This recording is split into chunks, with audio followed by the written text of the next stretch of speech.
देश में 4 जून को लोकसभा चुनाव के परिणाम घोषित किए जाएंगे, यानी 4 जून को यह निश्चित हो जाएगा कि सरकार किसकी बनेगी। इसी के साथ ही 4 जून को ही राजनांदगांव लोकसभा सीट के भी परिणाम घोषित किए जाएंगे।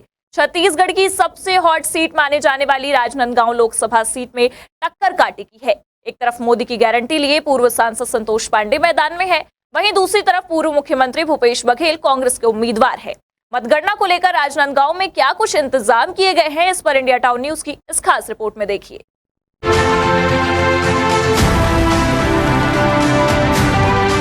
कल यानी 4 जून को लोकसभा चुनाव के नतीजे सामने आने वाले हैं। लाखों करोड़ों निगाहें इस नतीजे के इंतजार में हैं। राजनांदगांव में मतगणना को लेकर क्या कुछ व्यवस्थाएं और इंतजाम किए गए हैं, इस पर जब इंडिया टाउन न्यूज की रिपोर्टर मानसी ने जिला कलेक्टर संजय अग्रवाल से बात की, तब उन्होंने जानकारी देते हुए कहा कि बसंतपुर स्थित कृषि मंडी में मतगणना का सिलसिला सुबह करीब 8:30 बजे से शुरू होगा और देर शाम तक चलेगा।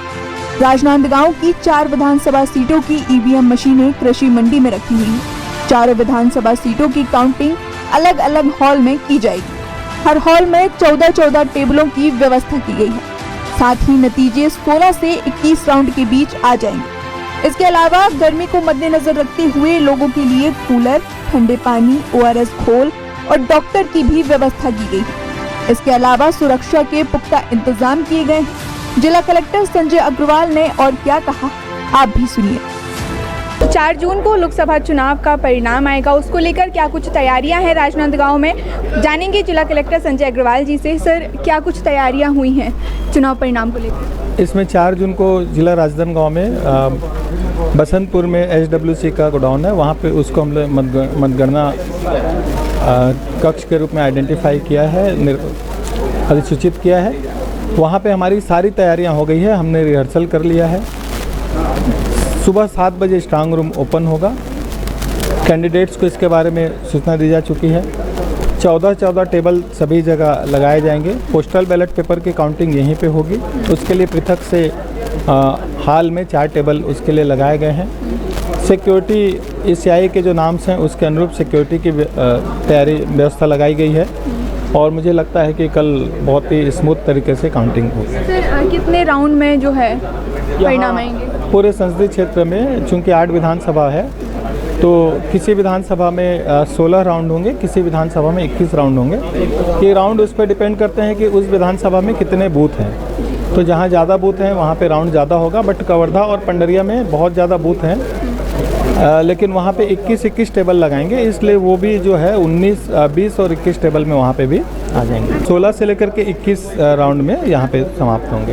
और चूँकि गर्मी बहुत है, तो गर्मी को देखते हुए क्या कुछ व्यवस्थाएं की गई हैं? हाँ, गर्मी को देखते हुए वहाँ पे हम लोगों ने कूलर्स की व्यवस्था की है। इसके अतिरिक्त जो है पेयजल, जो है ठंडा पेयजल, वो पर्याप्त मात्रा में वहाँ पे हम लोगों ने रखा है। डॉक्टर्स की हमारी टीम रहेगी वहाँ पे और ORS का पैकेट भी हम लोगों ने वहाँ पे रखा है, ताकि अगर कोई विषम परिस्थिति है तो उसमें डॉक्टर्स उनको हेल्प कर सकें। जैसा कि आपने देखा कि हमने अभी कलेक्टर से बात की, उन्होंने मतगणना को लेकर सारी जानकारियाँ दी कि कैसे होगा, क्या होगा, क्या समय रहेगा, कितनी टेबल लगाई जाएंगी, और ये भी बताया कि गर्मी को मद्देनजर रखते हुए क्या कुछ व्यवस्थाएं की गई हैं। 4 तारीख को जब वोटों की गिनती होगी तो सबसे पहले करीब 8 बजे बैलेट पेपर की गिनती की जाएगी। इसके बाद करीब 8:30 बजे EVM मशीन में डाले गए मतों की गिनती शुरू होगी।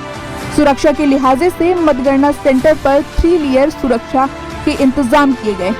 कलेक्टर से बातचीत के बाद हम खुद मतगणना स्थल पहुंचे, जहां देखा गया कि तैयारियां जोरों शोरों से चल रही हैं।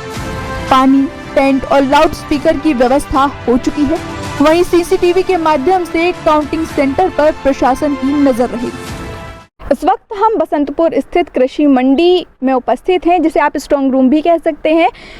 यहाँ पर राजनांदगांव की 4 विधानसभा सीटों की EVM मशीनें रखी हुई हैं, जिसकी कल मतगणना शुरू होगी। मतगणना 8:30 बजे से शुरू होगी और देर शाम तक चलेगी।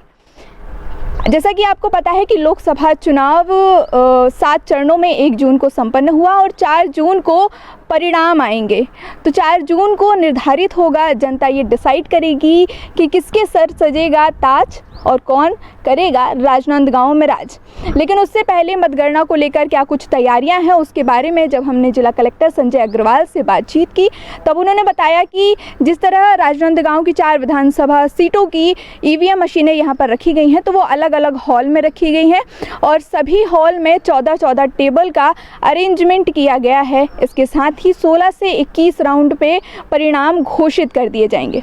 चूँकि गर्मी बहुत है तो गर्मी को देखते हुए ठंडे पानी की व्यवस्था की गई है, कूलर की व्यवस्था की गई है, इसके अलावा ORS घोल की व्यवस्था की गई है और साथ ही यहाँ पर डॉक्टर भी मौजूद रहेंगे लोगों की देखभाल के लिए। अगर कहीं किसी तरह की कोई परेशानी दिखती है तो डॉक्टर इलाज के लिए यहाँ पर मौजूद रहेंगे। साथ ही सुरक्षा व्यवस्था की भी अच्छे तरीके से इंतजाम किए गए हैं।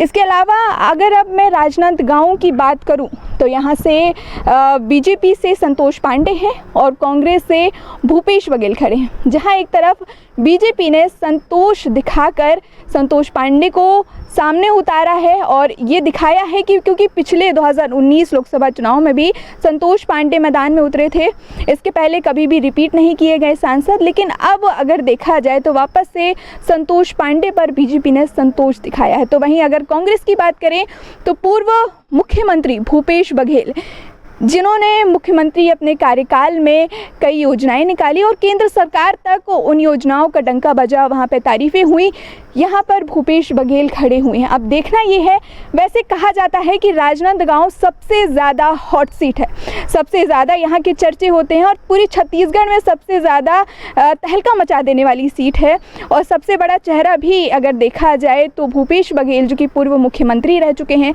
वो यहाँ से खड़े हुए हैं।